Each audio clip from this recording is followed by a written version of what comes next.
back to another episode of The Third Floor. My name's Joe, and I have Lee here with me. Hey, what's going on, guys? And today we're going to be breaking down the first two episodes of Daredevil Born Again. Before we get started, I'd like to ask you guys to please remember to like and subscribe. We're on the road to 1,000 subs, and we appreciate your support. Without further ado, let's get into it. So, the first two episodes of Daredevil Born Again have gone. We've had time to react to them, seen how the internet reacted to them, and we thought it'd be fun to break down both the episodes themselves and the internet backlash that came from it. So, Lee, what are your initial thoughts of these two episodes? Well, Joe, I think like many of us, I was just excited, number one, for the show to come back. It's been a number of years. And I really obviously love that first opening sequence with Foggy, Karen, and Matt. It just felt like, memory lane reuniting with these characters. Overall, I think that it was a great start to the series. However, I do have some reservations about moving forward. And I'm looking forward to what they're doing next. It definitely felt different from the Netflix, while also, I guess, sticking to a lot of what made it special. And I mean, I'm looking forward to it. I guess to sum it up, but I do have reservations. What about you? I really enjoyed it. I think a lot of my surprise was actually less about the actual episodes and more about how people reacted to it after the few days went by. So I think we'll talk about that a little later. But I guess we'll get started to the big elephant in the room. And so, spoiler warning, everyone. I'm just giving it to you right now. Spoiler warning. If you haven't watched the episodes, pause and come back to this later. But let's talk about the opening scene where we see Bullseye and the death of Foggy. Talk to me about that. I mean, I gotta admit, talk about a way to start a season. I don't think it gets more dramatic than that. And I loved the fight scene. I think this is where me and some other people have different opinions in that.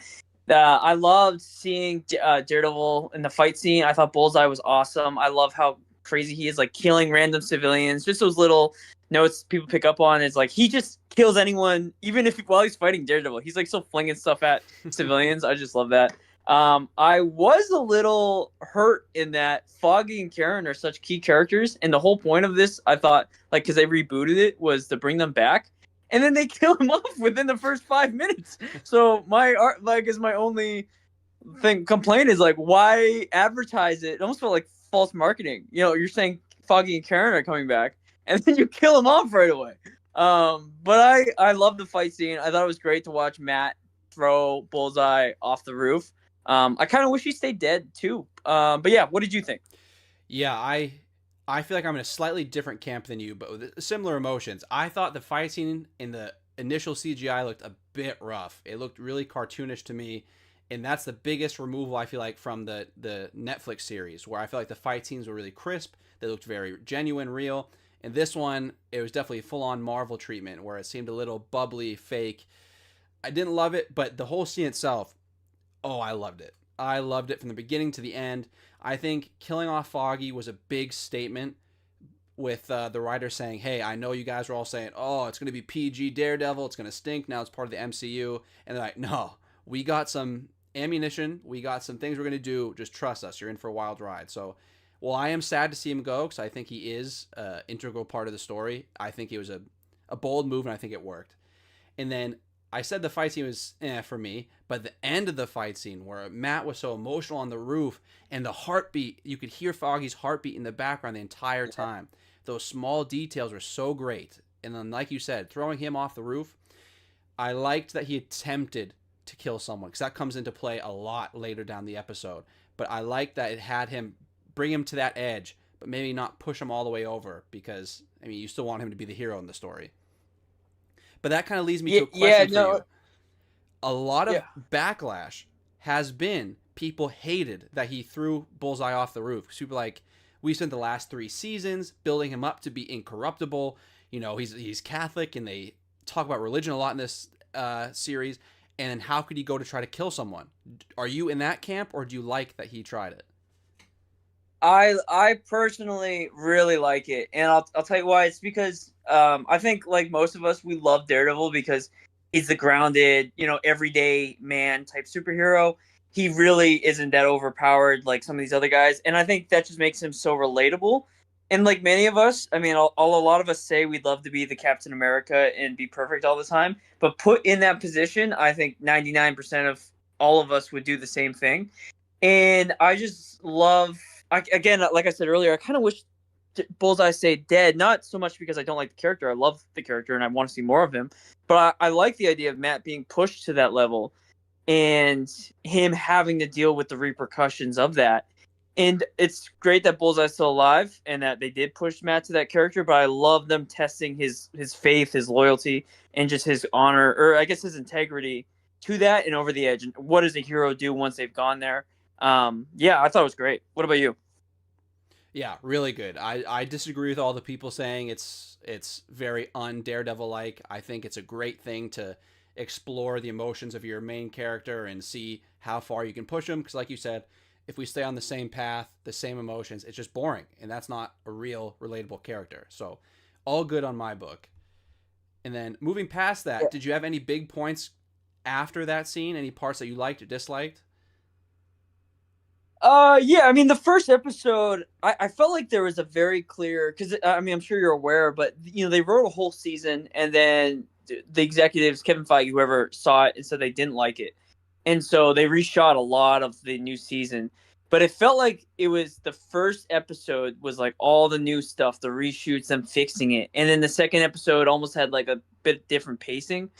But I'll just say what I really liked, of course, the mainstays, Charlie Cox, Vincent D'Onofrio. I think those guys, they're almost like at the level of Iron Man and Oh yeah. Wolverine with Hugh Jackman and Robert Downey Jr. In that they just embody the characters so well. I can't imagine someone else playing Wilson Fisk or even Daredevil. And then I guess for things that I didn't necessarily love so much is again, it felt like they were very quickly getting rid of Karen and Foggy, and I think that has to do with some of the behind the scenes stuff with like them reshooting an entire new season because apparently Karen and Foggy weren't scheduled to be in this season at all. And then I really wish we got to see Kingpin's rise to mayor.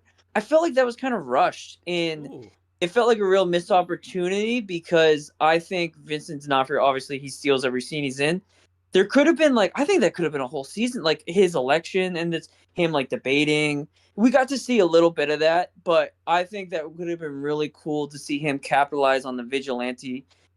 He's his whole stance is against vigilantes, and a whole season of like him like earning New York's trust. I guess I would really think that could have been fleshed out more, if that makes sense. Yeah, I think that's a great point. I watched the episodes by myself and had a chat with my girlfriend where I told her that this is so great. But one of the most impressive things is they did so many things at once. They had to reintroduce old fans, bring in new people, make the story nice and clear so people who maybe were just jumping into the show and skipped the Netflix seasons come in and understand.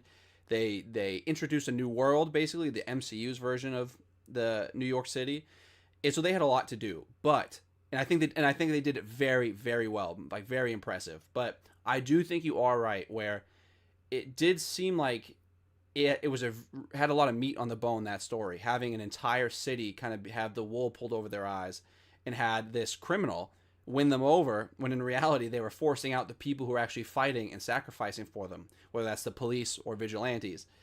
And so I do think there's a lot more story there to tell.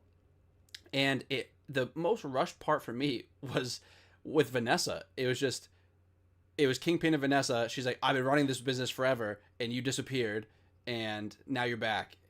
And I'm like, okay, and what does this lead to? What is? I mean, it could be fleshed out later down the line. I just thought all the Vanessa and Kingpin scenes were a little odd to me. I just felt like they were misplaced. Yeah, I definitely agree with that. And them like bringing in all these new characters, it's kind of hard because it feels like it's a new show, and that they have the therapist girlfriend and all that. Um, but while you brought up Vanessa, I have a hot take that I don't see a lot of people online saying, but I think the person that hired Bullseye, because canonically in the comic books, Bullseye really only kills people when he's being paid to. I have a suspicion and of course, the obvious answer would be Kingpin, but I believe Wilson Fisk when he says he didn't hire Bullseye to kill Foggy because he's a man of his word, and I mean, allegedly. I think it's Vanessa. I think Ooh, Vanessa Fisk hired Bullseye to kill go after Murdoch and Nelson. And that's my hot takes, my prediction. I think that there's more to Vanessa in the storyline, hopefully, that we'll see. And I think as we see the two couple, obviously they're having marital troubles being in therapy. Vanessa's going to use Bullseye as her own personal hitman, maybe even going after her husband. Wouldn't that be cool? Like to see her and then him find out and be, broken apart, but then have to kill his own wife. I don't know. I was just Yeah. doing some theorizing in my head. I think Vanessa, because who else could it be? In the series, almost everyone's dead, or I think it's Vanessa. The obvious answer is Kingpin, but that would be way too obvious. Yeah, I agree. And I think they're kind of setting their framework up for that. I think that's a good thought. I didn't think of it until now. But when you look at the episode, Kingpin almost seems, I don't want to say genuine, because we know he's not. Like, we'll talk about in the second episode, he threatens people once again. But, like, in that weird scene with Matt in the diner, he seems genuine. And, like, in the entire first two episodes, he almost feels like he's telling the truth, which was kind of disorienting. I was like, what am I watching here? And Matt and Kingpin seemed very similar. And I was like, are they trying to frame Kingpin differently this season? And if that's the case, they could be making room for Vanessa to kind of be, the big bad this season. So that could make sense. Yeah, I definitely think that there's something in there where she will have some conflict with Wilson. And then again, I just think it makes him that much more of a compelling character if he's like forced to now attack or go to odds with his wife. But yeah, no, and one other thing I just have to mention I'm really looking forward to actually in the second episode was the little hint at the Punisher tattoo on the cops. I don't know, Oh, yeah. I hope you caught that as well. And I think that's such a cool storyline to have, the idea of there are these cops that are taking the law into their own hand. And now Frank Castle has to come back because he's horrified at like what his image is. And that's a great, I guess, theme I would love to see explored this season is like the second order effects of vigilantes. Kind of like, the Dark Knight when he's like, I'm not wearing hockey pads. And that just saying of what happens when these characters inspire civilians to take the law into their own hands, whether it be the Punisher, cops that kill, or maybe Daredevil or whoever. But I really like that, and I thought it was really interesting. That could be a whole season of itself. Yeah, I think Punisher, White Tiger, which was a big reveal in episode two, excuse me, even though we heard his name in the first episode on the TV, it was really cool to see the universe kind of building. And I don't want to say like building to MCU level. I don't think that's going to work super well. But the big thing about the Netflix series is New York City felt kind of like alive. It felt like a very vibrant and realistic setting for these stories. And expanding upon it now, not going too big, but adding the Punisher, adding White Tiger, adding a bunch of other maybe smaller level heroes and villains, it does make it almost feel like kind of like Gotham City in the Batman movie, where it feels like the area, you believe in the area, it feels like it's its own part of the story. And I think they're doing that really well. I like to see the expansion. I like everything going on with White Tiger and him trying his best to serve the public and being thrown to the wayside because he's being accused of something he didn't do. So it's nice to see Matt be able to look at the whole identity of being a vigilante from the outside now instead of being the person in the costume. And I'm wondering for the future what this is going to do for him. Maybe he'll learn from White Tiger and want to get back into the cowl, or maybe he's going to be like, you know what, I think this guy's kind of a hypocrite. He's not following the law and he's breaking it, so I don't want to be Daredevil anymore, and kind of set him on another path of staying away from the costume. But I don't know. I just like that they're building but not over expanding, if you know what I mean. Yeah, no, absolutely. And I know we only got so much time left, but I'll just say I like where you're going with building the worlds and how you mentioned like it's almost like the MCU building out. And I guess my prediction for the season, or what I'd love to see, is all the street level heroes that they introduced, like uniting against Fisk as he I guess puts the law, he makes being a vigilante illegal. I think that'd be really cool to see them, even if they brought in like the Luke Cage or whoever from the previous shows. I think that's kind of like what they're building towards with Wilson Fisk saying vigilantes are the enemy. But yeah, I'm really excited. I hope we all love the show, so I really hope they do it justice. Oh, we can't forget they did mention Spider-Man in the first two episodes. Yeah. So who knows what that means for this season. But Yeah, I guess just to wrap it up, like we said, we're not trying to take everyone's too much of everyone's time, but one of the things I did want to talk about real quick is that I'm shocked how divided it seems like the fans are about this show. I'm not saying it's a 50-50 split, but I am saying it's probably like 60-40, 70-30, where the majority of people like it, but there's a strong minority that are saying that this show is 10 times worse than the Netflix adaptation. And I'm just shocked by that. I thought it was amazing. I know we've said some flaws here, but that's like nitpicking something that was very, very good, very well done.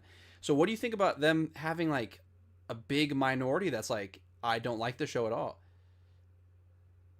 Yeah, no, I mean, I definitely think that a lot of people are now so critical of the MCU. I've faulted to that, just because of a lot of the products that they've given us, like She-Hulk or the Marvels have not lived up to it. And I also know that so many people hold the Netflix show like I mean, again, me personally, I loved it.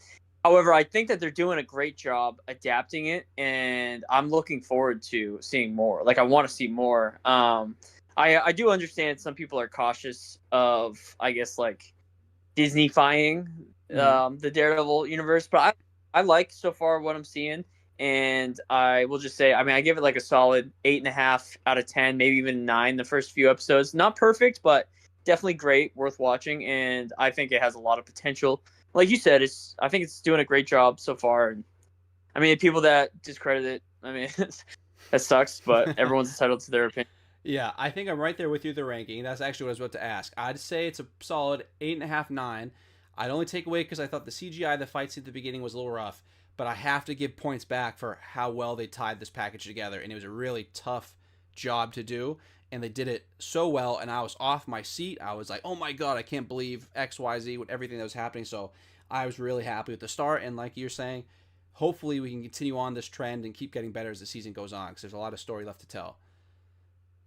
Yeah, and there's a part 2 coming. So for don't forget, it's like 9 episodes, and then part 2 they said they're gonna film now. Yeah. So I think the part 2 will be better because they won't have to deal with all these reshoots. Because apparently they tried to merge like 2 seasons together, and I have a lot of faith in it because they're bringing back a lot of the original team from the Netflix series. And I mean, anything with Charlie Cox as Daredevil, I think it's I'll watch. So I'm looking forward to it. Sweet. All right, guys. Well, those are our thoughts on the first 2 episodes of Daredevil Born Again. If you guys enjoyed the video, please remember to give us a like. And if you want to see a more in-depth breakdown of the first 2 episodes, please leave us a comment and let us know. Also, keep your eyes peeled for a new Punisher video that's coming out in the next week. If you guys enjoyed the video, please remember to like and subscribe. Thank you for listening, and we'll catch you next time on the third floor.